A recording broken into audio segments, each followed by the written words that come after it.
इस कहानी के लेखक हैं पंचम प्रकाश।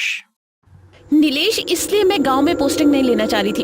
अच्छा भला शॉर्टकट है, फिर भी न जाने क्यों लोग इधर से जाने को मना कर रहे थे। शायरा, अगर गांव वाले मना कर रहे थे तो तुम्हें उधर से नहीं आना चाहिए था। खैर, अपना ध्यान गाड़ी चलाने पर लगाओ, मैं कॉल रखता हूँ अभी। जैसे ही शायरा ने कॉल रखा, उसकी गाड़ी धुक धुक करते हुए रुक गई। उसने कई बार चाबी घुमाकर स्टार्ट करने की कोशिश की, पर सब बेकार रहा। उसने सामने देखा तो दूर दूर सिवाय अंधेरे और सन्नाटे के कुछ नहीं दिख रहा था। ऊपर से आसपास से आने वाले कुत्ते और भेड़ियों की आवाजों से उसकी बेचैनी बढ़ती जा रही थी।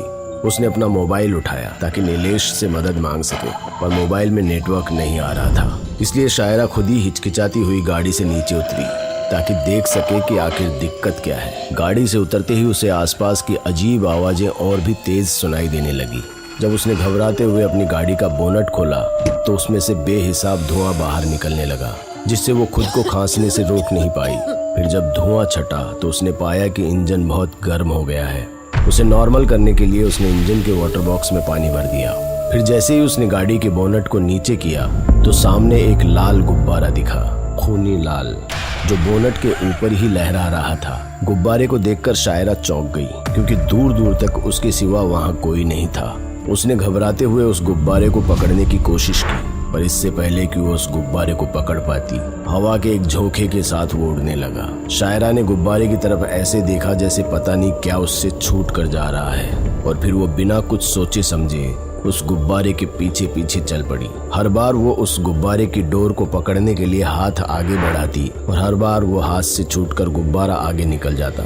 ऐसा करते करते शायरा गुब्बारे के साथ अपनी कार से दूर जंगल में एक काठ के घर के पास पहुंच गई, जहां पहुंचकर उसे याद आता है कि वो अपनी गाड़ी से बहुत दूर निकल आई है। जिसके बाद वो वहां से उल्टे पांव अपनी गाड़ी की तरफ बढ़ने को हुई ही थी कि अचानक वो लाल गुब्बारा एक तेज आवाज के साथ फट गया और उसके साथ ही उस घर का दरवाजा खुला, जिसके अंदर से अनगिनत चमगादड़ बाहर उड़ाए। और फिर एक दरवाजे की चौखट को पकड़ते हुए कोई उसके पीछे से अपना आधा मुंह बाहर निकालता है, जिसकी आंखें काली स्याह और सर पर एक अजीब पगड़ी थी।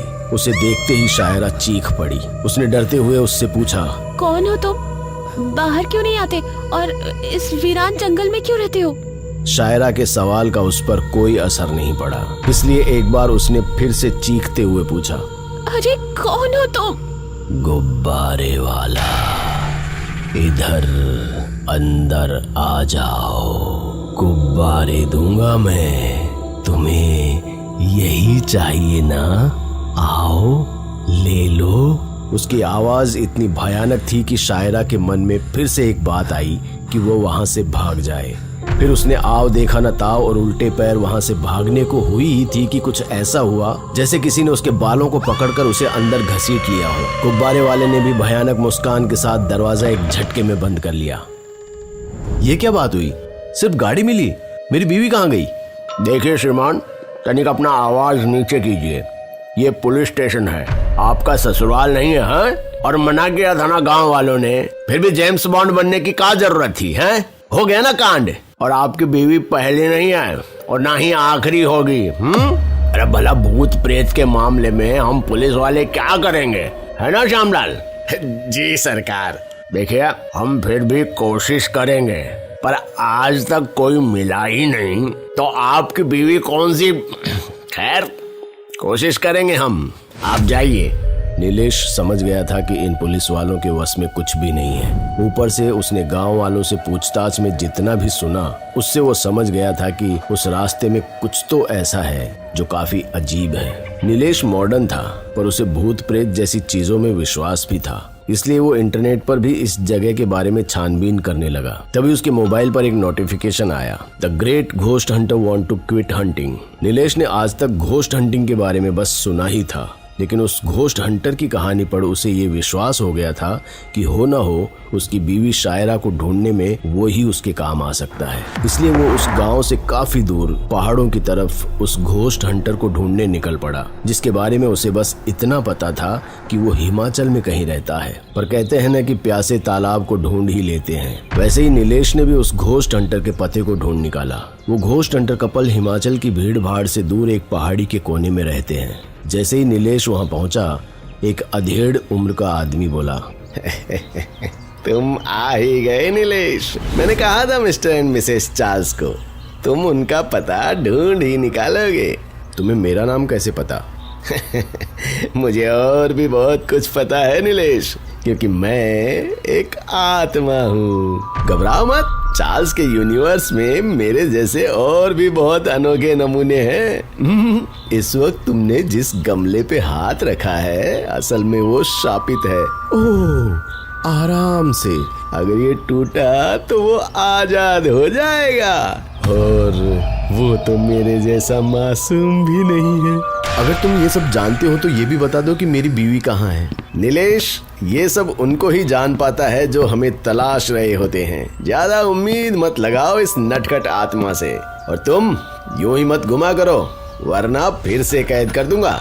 मिस्टर चार्ल्स के इतना कहते ही वो आत्मा गायब हो गई। चार्ल्स भी नीलेश को अपने घर के अंदर ले गए, जो किसी नॉर्मल इंसान के घर जैसा बिल्कुल भी नहीं था। उसका हर एक कोना वहाँ रखी हर एक चीज बयां कर रही थी कि ये घर एक घोस्ट हंटर का ही है। अंदर पहुँचते ही चार्ल्स नीलेश से कहता है, पता है हमें दूसरे धर्म का सम्मान करना चाहिए, फिर भले ही उसमें आस्था हो या ना हो। ठीक इसी तरह भूत पिशाच या किसी पैरानॉर्मल चीजों से बचकर रहना चाहिए। फर्क नहीं पड़ता कि आप भूत में विश्वास रखते हैं या नहीं। शायरा को उस रास्ते पर नहीं जाना चाहिए था, लेकिन वो गई।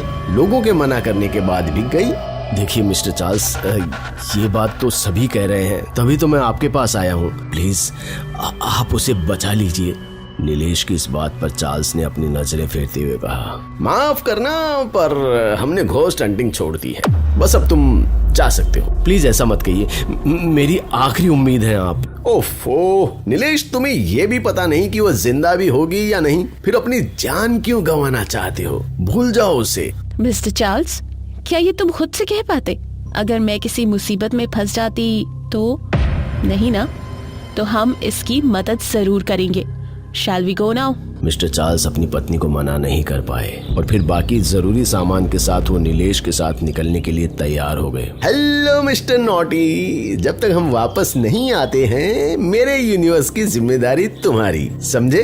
जो हुक्म मेरे आका, कोई शैतानी नहीं, और नजरें हर जगह रखना। आत्मा को ये सारी बातें कहते हुए चार्ल्स नीलेश के साथ आगे बैठ जाता है और मिसेज चार्ल्स पीछे। उनकी गाड़ी अपनी मंजिल की ओर निकल जाती है। लगभग 6 से 7 घंटे की ड्राइव के बाद वो उसी गांव में पहुंच जाते हैं जहां से शायरा गायब हुई थी। लेकिन यहाँ पहुंचते पहुंचते उन्हें काफी रात हो गई थी। तभी नीलेश ने एक बोर्ड के सामने गाड़ी रोक दी जिस पर लिखा था, रात को इस मार्ग पर सफर न करें। क्यों रुक गए नीलेश? डर ने प्यार को खत्म कर दिया क्या है? चार्ल्स की इस बात पर नीलेश ने कुछ नहीं कहा, बल्कि दनदनाते हुए गाड़ी अंदर ले गया। उसने अपनी गाड़ी ठीक शायरा की गाड़ी के पास जाकर रोक दी। वहाँ सब कुछ उसी रात की तरह था। वही सन्नाटा, वही अंधेरापन और वही अजीब अजीब सी जानवरों की आवाजें, पर उन्हें कुछ वैसा नहीं दिख रहा था या महसूस हो रहा था जिससे वो शायरा का पता लगा सके। मिसेस चार्ल्स शायरा की गाड़ी में जा बैठी और दोनों हाथ स्टीयरिंग पर रख अपनी आंखें मूंद ली, जिसके बाद मिसेस चार्ल्स ने वो सब महसूस किया जो शायरा के साथ हुआ। अंत में उन्हें एक अंधेरा कमरा दिखा जहां अचानक से एक अजीब पगड़ी पहने हुए इंसान उसके मुंह के पास आकर चीखा, और इधर मिसेस चार्ल्स की आंखें भी तेज सांस के साथ खुल गई, जिनमें डर साफ दिख रहा था। वो गाड़ी से उतरते हुए हांफने लगी। तुम ठीक तो हो ना? क्यों करती हो अपनी शक्तियों का इस्तेमाल? पता है ना ये तुम्हें अंदर से कमजोर करती है। चार्ल्स, शायरा जिंदा है। वो किसी अंधेरे कमरे में बंद है। नीलेश कहाँ है? चार्ल्स ने जब पीछे देखा तो वहाँ नीलेश नहीं था। वो उसे आवाज देने लगे और जब थोड़ा आगे बढ़कर देखा तो नीलेश बेसुध जंगल की तरफ बढ़ा जा रहा था। चार्ल्स दौड़ते हुए गया और नीलेश के कंधे पर हाथ देकर उसे रोक लिया। तब तक मिसेस चार्ल्स भी वहाँ आ गई। तुम कहाँ जा रहे थे नीलेश? उस लाल गुब्बारे को देखते ही मैं उसके पीछे जाने लगा था। उस कमरे में भी गुब्बारे थे।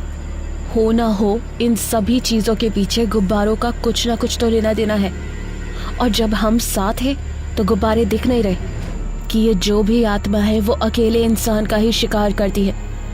लेकिन आगे कुछ करने से पहले हमें ये पता लगाना होगा कि यहाँ ऐसा क्या हुआ था जो ये जगह ऐसी हो गई है। इस जगह के बारे में पता लगाने के लिए वो तीनों पास के गांव में पहुंच जाते हैं, लेकिन वहां पूरा का पूरा गांव सो रहा है। तभी उनकी नजर मंदिर पर जाती है और वहां एक बूढ़े पुजारी को उठाकर आप बीती बताते हैं, जिसके बाद पुजारी कहता है, बात बहुत पुरानी है। इसी गांव में एक गरीब गुब्बारे वाला रहता था, जो इसी बाजार में आकर गुब्बारे बेचता था। पर कुछ आवारा लड़के रोज अपनी बीड़ी से उसका गुब्बारा फोड़ दिया करते थे। वो उसकी बार बार गुजारिश करने पर भी नहीं रुके। फिर एक दिन, पुजारी ने आगे बताया कि एक दिन वो गुब्बारे वाला खाली हाथ बाजार आया, जिस पर उन लड़कों ने उसे चिढ़ाते हुए कहा, अरे गुब्बारे वाले, आज नहीं लाया अपना फुग्गा, अब हम क्या फोड़ेंगे? लेकर आया हूं ना, वो देखो। गुब्बारे वाले ने इशारे में कहीं दूर लाल गुब्बारे का झुंड दिखा दिया और कहा, जाओ जाओ, जी भर के फोड़ लो अपनी बीड़ी से गुब्बारे। गुब्बारे वाले के इतना कहते ही वो सब आवारा लड़के बीड़ी फूंकते हुए गुब्बारे वाले के पास पहुंच गए। अरे आज तो मजा आएगा, इतने सारे गुब्बारे, चलो मैं करता हूँ शुरुआत। फिर जैसे ही उसने बीड़ी गुब्बारे में लगाई तो एक तेज धमाका हुआ, क्योंकि गुब्बारे वाले ने उन लड़कों को मजा चखाने के लिए उनमें से कई गुब्बारों में रसोई सिलेंडर की गैस भर दी थी, जिसका धमाका एक सेकंड के लिए किसी बम की तरह हुआ। इस बात का अंदाजा खुद गुब्बारे वाले को भी नहीं था, पर वो लड़के इससे पूरी तरह झुलस गए, जिसके बाद उनके परिवार वालों ने गुब्बारे वाले का हाल बुरा कर दिया और जंगल में एक काठ के घर में बंद कर दिया, जहां वो भूख और प्यास से मर गया, जहां से आज तक किसी ने उसकी लाश भी नहीं हटाई। पुजारी की बात सुनकर मिस्टर एंड मिसेस चार्ल्स ये समझ गए थे कि वो भूत कोई और नहीं बल्कि गुब्बारे वाला ही है। साथ ही उन्हें उसकी कमजोरी का भी पता चला कि वो भीड़ से डरता है, क्योंकि एक भीड़ ने ही उस अकेली जान को तड़पा तड़पा कर मारा था, इसलिए वो भी बस अकेले इंसान को देखकर ही मारता है। पुजारी की मदद से चार्ल्स उसी जगह पहुंच गया जहां उस गुब्बारे वाले को मारा गया था। वहां पहुंचते ही मिसेस चार्ल्स ने कहा, यही वो जगह है जहाँ उसने शायरा को रखा है। ये सुनते ही नीलेश घर की ओर बढ़ा और दरवाजा खोलने लगा कि तभी वो उड़ता हुआ बाहर आ गिरा। उसे ऐसे लगा जैसे किसी ने उसके सीने पर लात मार कर गिरा दिया। यहाँ वो सालों तक बंद रहा था, हम ऐसे शायरा को उसके चंगुल से नहीं छुड़ा सकते, दिमाग से काम लेना होगा। तभी मिसेस चार्ल्स अपने घुटनों के बल बैठकर अपनी आंखें बंद कर लेती है और अपने अंतर मन की मदद से वो कमरे के अंदर गुब्बारे वाले के पास पहुंच जाती है। उस कमरे में कई नरकंकाल पड़े थे जिसका शिकार उसने किया था। वहीं कमरे के एक कोने में शायरा भी पड़ी थी। जैसे ही मिसेस चार्ल्स उसकी तरफ बढ़ी कि गुब्बारे वाले ने उस पर हमला कर दिया, पर मिसेस चार्ल्स को कुछ नहीं हुआ, क्योंकि अंदर वो नहीं, उसकी अंतरात्मा थी। और भला आत्मा को आत्मा कैसे नुकसान पहुंचा सकती थी। कौन है तू? यहाँ क्यों आई है? ये मेरी जगह है जहां मैं लोगों को वैसे ही मारता हूँ जैसे मुझे मारा गया था, भूखा, तड़पा तड़पा कर। शायरा को छोड़ दो, उसे मारकर तुम्हें कुछ नहीं मिलेगा। क्यों छोड़ दूं? मुझे तो किसी ने नहीं छोड़ा, यहीं छोड़ दिया तड़प तड़प कर मरने के लिए। उसकी ना सही, पर उसके पेट में पल रहे बच्चे की तो फिक्र करो। मेरा भी एक बेटा था और मेरे सिवा उसका कोई नहीं रहा। फिर भी सबने मुझे यहाँ मरने के लिए छोड़ दिया, बिना ये सोचे कि मेरे बेटे का क्या हाल होगा। तुम्हारा बेटा था नहीं, बल्कि अभी भी है, यही बाहर पुजारी के साथ मंदिरों पर भीख मांगता है तुम्हारा बेटा। लेकिन अगर तुम शायरा को छोड़ दो तो वो तुम्हारे बेटे को अच्छी जिंदगी दे सकते हैं। पुजारी ने इन सभी को गुब्बारे वाले के बेटे के बारे में बताया था और मिस्टर चार्ल्स ने अपने घोस्ट हंटिंग के करियर में बहुत से इमोशनल केस भी देखे थे, इसलिए उन्होंने यहाँ भी यही पैंतरा अपनाया। पर गुब्बारे वाले को इस पर विश्वास नहीं हो रहा था, जिसके बाद मिसेस चार्ल्स ने कहा, देख लो, तुम्हें खत्म करना हमारे लिए बड़ी बात नहीं है, पर अगर तुम मान जाते हो तो तुम्हारे बेटे को एक नई जिंदगी मिलेगी। इतना कहते ही मिसेस चार्ल्स ने गुब्बारे वाले को उसके बेटे की एक झलक दिखाई और फिर मिस्टर चार्ल्स अंदर आए। फिर अपने तंत्र मंत्र और साथ ही अपने भूत पकड़ने के पैंतरे की मदद से गुब्बारे वाले की आत्मा को एक बोतल में कैद कर लिया। नीलेश तुरंत ही शायरा को लेकर अस्पताल की ओर भागा और अपने साथ वो गुब्बारे वाले के बेटे को भी ले गया। मिस्टर एंड मिसेस चार्ल्स भी अब वहां से पैदल ही निकल चुके थे और जब वो उस बोर्ड के पास पहुंचे जहां इस रास्ते पर आने को मना किया गया था तो मिसेस चार्ल्स ने उस बोर्ड को उखाड़ फेंका। इरादा क्या है मिसेस चार्ल्स? इरादा तो साफ है, अब तो इंतजार है एक नए केस का। दोस्तों, अगर आपको हमारी कहानी अच्छी लगी हो तो लाइक, कमेंट और शेयर जरूर करें। साथ ही रेगुलर अपडेट के लिए चैनल को सब्सक्राइब करें। और अगर आपके पास भी कोई डर से भरी दमदार कहानी है तो भेजिए हमारे मेल एड्रेस पर अभी।